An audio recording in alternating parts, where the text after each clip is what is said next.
Management. Management is a universal and multidisciplinary function concerned with the planning, organizing, directing, and controlling resources to achieve organizational goals efficiently and effectively. Its nature can be understood from different perspectives. Management എന്ന് പറയുകയാണെങ്കിൽ അതൊരു universal multi disciplinary ആയിട്ടുള്ള ഒരു സിസ്റ്റമാണ്. അവിടെ നമ്മൾ plan ചെയ്യുന്നുണ്ട്, organise ചെയ്യുന്നുണ്ട്, ഡയറക്റ്റ് ചെയ്യുന്നുണ്ട്, റിസോഴ്സുകളെല്ലാം കൺട്രോൾ ചെയ്യുന്നുണ്ട്. ഇങ്ങനെയെല്ലാം ചെയ്യുന്നത് നമ്മുടെ ഓർഗനൈസേഷൻ്റെ ഗോള് ഏറ്റവും ഇഫക്റ്റീവ് ആൻഡ് എഫിഷ്യൻ്റ്ലി അച്ചീവ് ചെയ്യാൻ വേണ്ടിയിട്ടാണ്. മാനേജ്മെൻറ്റ് ഒരു സയൻസാണ്, ഒരു ആർട്ടാണ്, അതൊരു പ്രൊഫഷനായിട്ടും ട്രീറ്റ് ചെയ്യുന്നുണ്ട്. Management is systematic based on principles, theories, and cause effect relationship. It uses observations, experimentations, and analysis for decision making. However, unlike pure science, its results are not always precise because it deals with human behavior.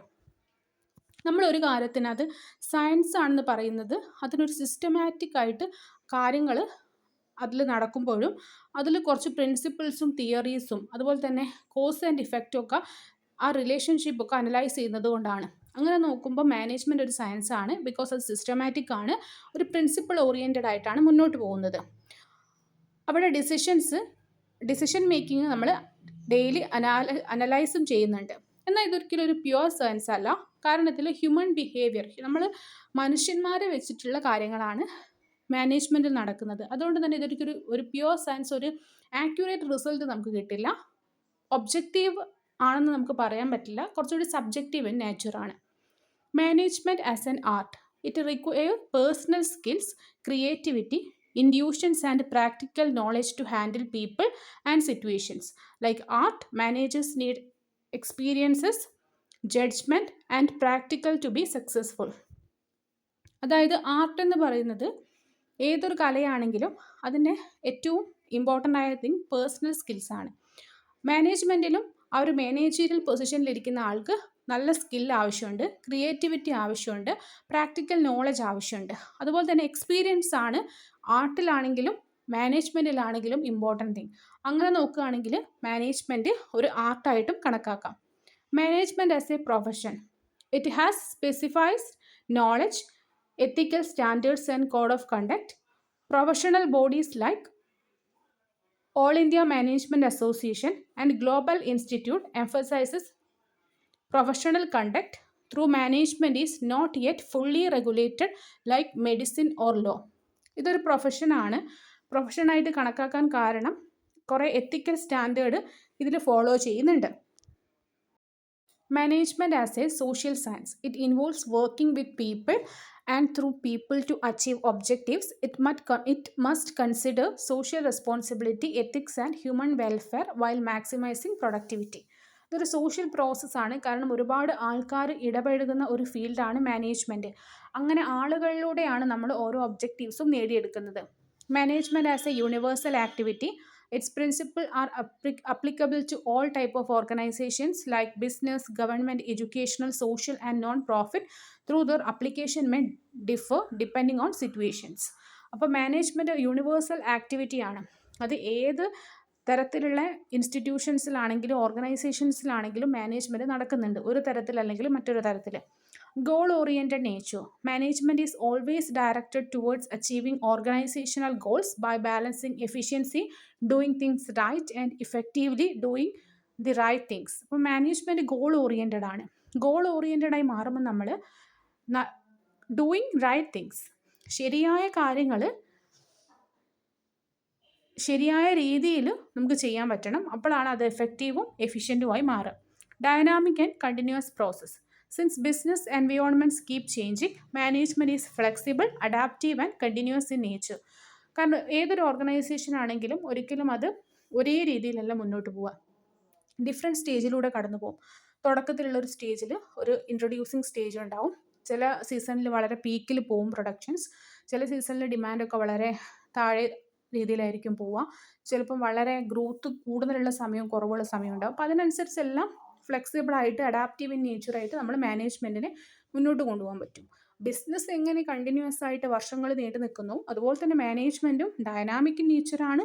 Also അതൊരു continuous പ്രോസസ്സുമാണ്. Evolution of management thought.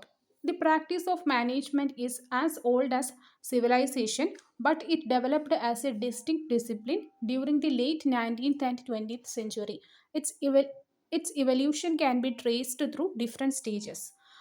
അപ്പം നമ്മൾ എന്ന് മനുഷ്യന്മാരും അവരുടെ ജീവിതമൊക്കെ തുടങ്ങിയോ ആ കാലം മുതൽ തന്നെ മാനേജ്മെൻറ്റും ഉണ്ട്. ഒരു രീതിയിൽ അല്ലെങ്കിൽ വേറൊരു രീതിയിൽ നമ്മൾ ചെറിയ കാര്യങ്ങളിൽ തുടങ്ങി വലിയ വലിയ കാര്യങ്ങളിലേക്ക് എല്ലാത്തിനെയും മാനേജ് ചെയ്ത് ഓർഗനൈസ് ചെയ്ത് വെക്കുന്നുണ്ട്. അപ്പോൾ അത് 19-ാം നൂറ്റാണ്ടിലും 20-ാം നൂറ്റാണ്ടിലും ഒക്കെ നമ്മുടെ നാട്ടിൽ മാനേജ്മെൻറ്റ് ഉണ്ടായിരുന്നു. അപ്പോൾ അതിൻ്റെ ഏർലി സ്റ്റേജിൽ നമ്മൾ ക്ലാസിക്കൽ അപ്രോച്ച് എന്നാണ് പറയുക. അപ്പോൾ നമ്മൾ സിനിമ എടുത്തായാലും നമ്മൾ പണ്ടത്തെ സിനിമയുടെ ക്ലാസിക്കൽ എന്ന് പറയുന്നത് പോലെ ഒരു ക്ലാസിക്കൽ അപ്രോച്ച് ഉണ്ട്. Focused on efficiency, productivity and formal structure. ഇതിൽ ഫസ്റ്റ് വരുന്ന തിയറി സയൻറ്റിഫിക് മാനേജ്മെൻ്റ് ആണ്. FW ടൈലർ ആണ് സയൻറ്റിഫിക് മാനേജ്മെൻറ്റ് എന്ന ടേം കോയിൻ ചെയ്തത്, അല്ലെങ്കിൽ അത് കൺസെപ്റ്റ് കൊണ്ടുവന്നത്. Emphasize time study, motion study, standardization, differential piece rate system and concept of one best way of doing a job.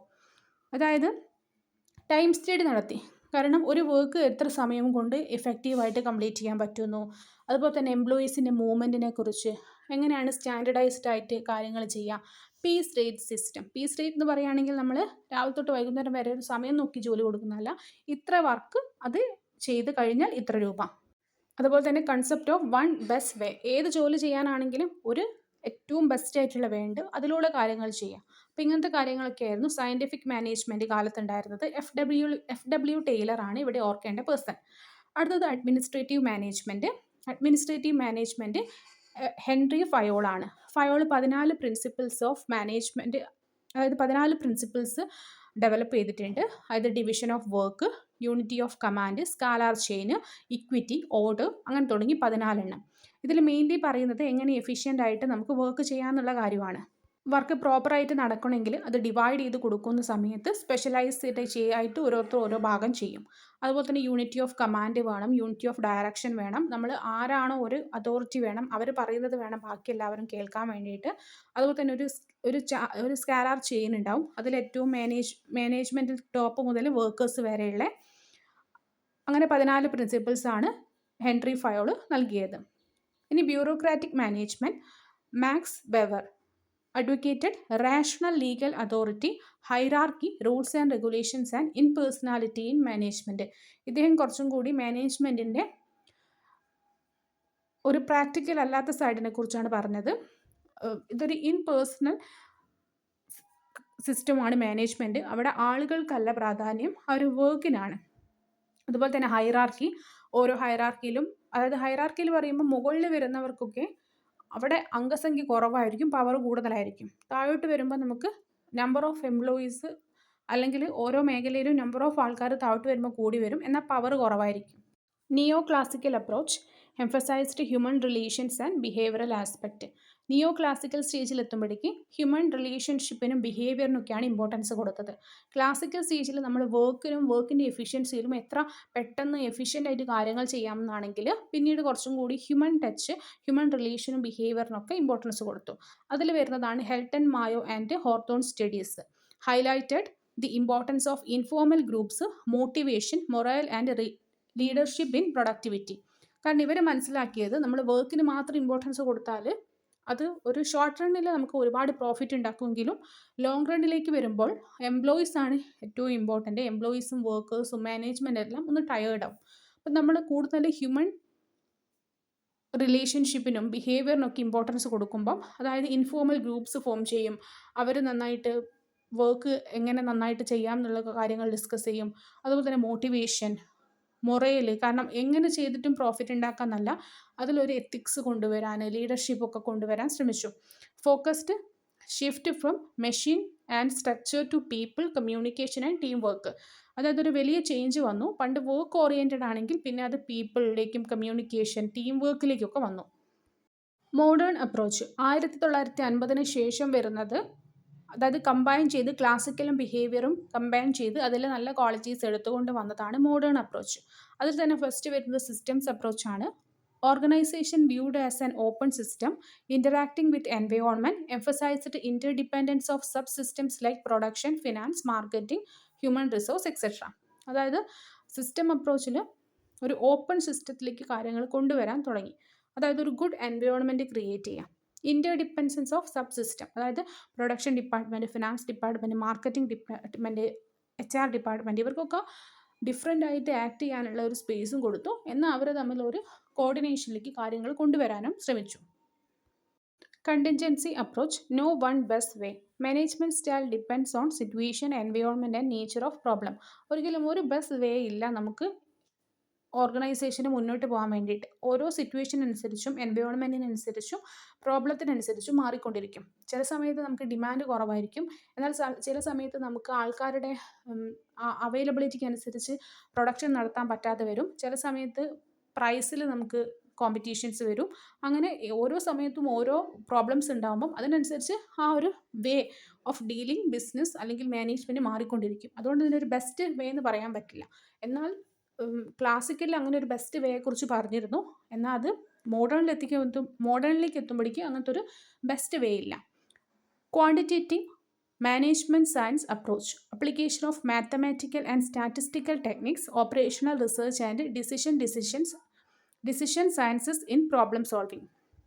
അതായത് പ്രശ്നങ്ങൾ വന്നപ്പം അതിനെ കുറച്ചും കൂടി ക്വാണ്ടിറ്റേറ്റീവ് അല്ലെങ്കിൽ സയൻസ് ആയിട്ട് റിലേറ്റ് ചെയ്ത് സോൾവ് ചെയ്യാൻ തുടങ്ങി. കുറേ സ്റ്റാറ്റിസ്റ്റിക്കൽ ടെക്നിക്ക് കണ്ടുപിടിച്ചു, റിസർച്ച് കൂടുതൽ നടത്താൻ തുടങ്ങി. അങ്ങനെ പ്രോബ്ലം സോൾവിങ്ങിലേക്ക് ഒരു മാത്സ് നമ്പേഴ്സ് വെച്ചിട്ട് കാര്യങ്ങൾ ഡീൽ ചെയ്യാൻ തുടങ്ങി. അതായത് ഇത് വരുന്നത് നമ്മൾ ഹ്യൂമൻ റിലേഷനിൽ, അതായത് ക്ലാസിക്കലിൽ നിന്ന് വരുന്ന നിയോ ക്ലാസിക്കലിൽ എത്തിയപ്പോൾ ഹ്യൂമൻ റിലേഷൻ ഇമ്പോർട്ടൻസ് കൊടുത്തപ്പോൾ മോഡേണിലേക്ക് വന്നപ്പോൾ അവിടെ മാത്സിനും സയൻസിനും ഒക്കെ ഇമ്പോർട്ടൻസ് കൊടുത്തു. Total quality management and modern trends emphasizes on customer satisfaction, quality, continuous improvement, lean management and Six Sigma. Total quality മാനേജ്മെൻറ്റിൽ കസ്റ്റമർ സാറ്റിസ്ഫാക്ഷനിൽ ഇമ്പോർട്ടൻസ് കൊടുത്തു. അത് നമ്മൾ പ്രോഫിറ്റിനും അല്ലെങ്കിൽ കൂടുതൽ പ്രൊഡക്ഷൻ നടത്തുന്നതിലുപരി കസ്റ്റമേഴ്സിനെ റീറ്റെയിൻ ചെയ്താൽ മാത്രമേ മാനേജ്മെൻറ്റിൽ നല്ല മുന്നേറ്റം നമ്മുടെ മാർക്കറ്റിങ്ങിലും അതുപോലെ തന്നെ സെയിൽസിലൊക്കെ വരുമെന്ന് മനസ്സിലാക്കിയിട്ട് അവർ കസ്റ്റമർ സാറ്റിസ്ഫാക്ഷനിലേക്കും ക്വാളിറ്റി അഷ്യൂർ ചെയ്യാൻ വേണ്ടിയിട്ടും കണ്ടിന്യൂസ് ആയിട്ട് ഇംപ്രൂവ്മെൻറ്റ് ഉണ്ടാക്കാൻ വേണ്ടി ശ്രമിച്ചു. മാനേജ്മെൻറ്റ് ഇപ്പോഴും ഇവോൾവ് ചെയ്തുകൊണ്ടിരിക്കുകയാണ്, ഓരോ മാറ്റങ്ങൾ വന്നുകൊണ്ടിരിക്കുകയാണ്. നമുക്ക് കുറച്ച് റീസെൻറ്റ് ഡെവലപ്മെൻറ്റ്സ് മാനേജ്മെൻറ്റിൽ നോക്കാം. Focuses on strategic management, innovation, knowledge management and sustainability.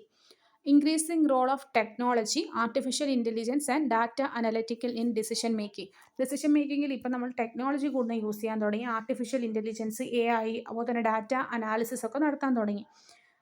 Greater emphasize on corporate governance, business ethics and corporate social responsibility. കാരണം കോർപ്പറേറ്റ് സോഷ്യൽ റെസ്പോൺസിബിലിറ്റിക്ക് ഒരുപാട് ഇമ്പോർട്ടൻസ് ഉണ്ട്. കാരണം അത് രണ്ട് രീതിയിൽ ഹെൽപ്പ് ചെയ്യും. ഒന്ന് ഒബ്വിയസ്ലി ടാക്സ് ബെനിഫിറ്റ് ഉണ്ട്. രണ്ടാമത്തെ കാര്യം അത് നമ്മളെ കസ്റ്റമേഴ്സിലേക്ക് കൂടുതൽ ആൾക്കാരിലേക്ക് നമ്മുടെ പ്രൊഡക്റ്റോ അല്ലെങ്കിൽ നമ്മുടെ ഒരു ഓർഗനൈസേഷൻ്റെ പേരെത്തിക്കും.